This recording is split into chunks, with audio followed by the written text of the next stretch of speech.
Faenkutupulasana Ambieken zavatra vitana au Vavozizileni rasitraka au Kau fantatiza wandrona iza Vanatestra mafasa makena Vanatestra mafasa makena Vanatestra mafasa makena Azabinur tupon miantana ai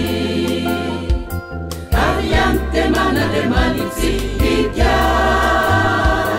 En masna mitina libara anda Kanlazani vitenendanu teleni Videranas kusanetiyata ane Panspika mamiratan yazavane Enetanan tarata manakere Yemuntini wantuni dinana au Yemuntini yulumba usuta au Panchan ratsunugana au Nanvati zurune zahafaka au Tena sinot spikan laiba ani Nifiluane kufana elina au Imamunu ni maruna nwafalini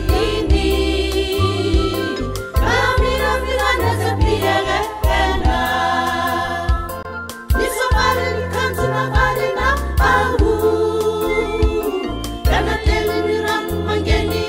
eni Rekta uchalocha na ndeiza ani